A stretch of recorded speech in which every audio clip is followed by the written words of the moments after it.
আমার কাছে মনে হয় আমি সবার বয়স্ক এবং সবাই এরা বাচ্চা। এই মানুষটা এত কনফিউজ করে দেয়, আমি আসলে টেনশনে আছি যে শুটিংয়ে গিয়ে কি করবে এই মানুষটা। আমি যে খুব ইজিলি ঢুকে গেছি, ইজিলি দম করছি তা না। 2-3 দিন মনে হয় একদম কোনো কথা নেই, খাবার দাবার অফ, আমার কোনো মেকআপ নেই। এই শুটিং শেষ হওয়ার পর্যন্ত 1 মাস পরেও মনে হয় আপনারা দেখবেন আমি মেকআপ ছাড়া সব জায়গায় চলে গেছি।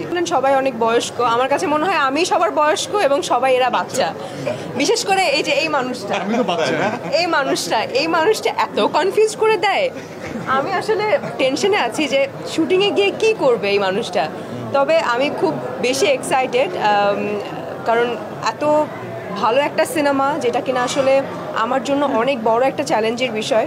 এবং আমার কাছে মনে হচ্ছে যে আপনি যেটা বলেন আমিও গুণী, একদমই না, কিন্তু মনে হচ্ছে এই সিনেমা করার পরে তখন আমার মনে হতে পারে যে না ঠিক আছে আমি গুণী এবং আমি কিছুটা হলেও অ্যাক্টিং পারি। এর আগে যত কাজ করেছি সব ঠিক আছে, ওগুলো সব ভালো কাজ, কিন্তু এই কাজের পরে আমার কাছে মনে হয় যে আমি আরও বেশি নিজেকে প্রুভ করতে পারবো।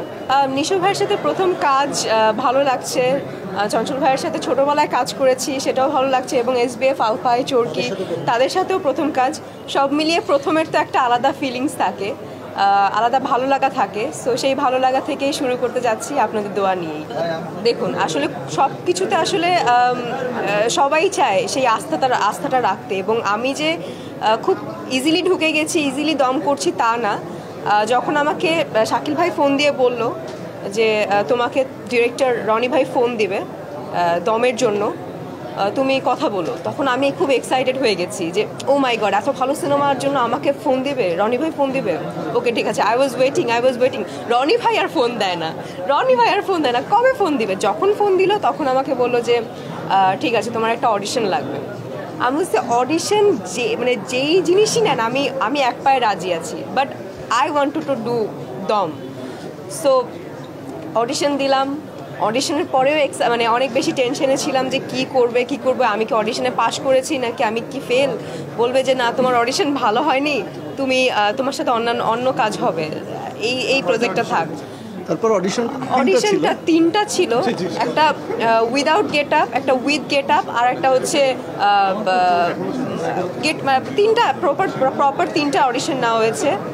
তো এই 3টা প্রসেস পার করার পরে আমি এক্সাইটেড ছিলাম এবং টেনশনেও ছিলাম যে কি হবে। যখন বললো যে তুমি পাশ করে গেছো এবং তুমি কাজ করছো দমে, আমি মনে হয় ওই 2-3 দিন মনে হয় একদম কোনো কথা নেই, খাবার দাবার অফ, এবং আমার যে কী পরিমাণে আমি খুশি, এটা আমার সাথে যারা ছিল এবং রনি ভাই, তো আমি খুবই বেশি খুশি ছিলাম। সো এখনও রিহার্সাল করছি, এই যে আসার আগেও একটু রিহার্সাল করে আসছি।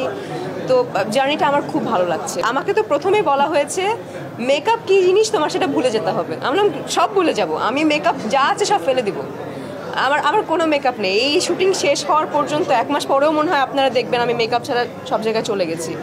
তখন আবার বলতেও পারবেন যে আপনার কি মেকআপের বাজেট নেই, এটা বলতেও পারেন। তো মেকআপ করা কী জিনিস সেটা ভুলে যাব, এবং আমার কাছে মনে হয় না যে আপনারা আমার দম সিনেমাতে কোনো জায়গায় মেকআপ দেখতে পারবেন, সব কিছু এই স্যাক্রিফাইসটা আসলে খুব আনন্দের স্যাক্রিফাইস। কোনো কাজ করিনি, কোনো ইন্টারভিউ দেইনি, আপনাদের মতো আপনারা আমার খুব ভালো লাগা ভালোবাসার মানুষ, আপনাদের সাথেও কথা বলি নাই, যেটা আসলে সবথেকে বড় স্যাক্রিফাইস।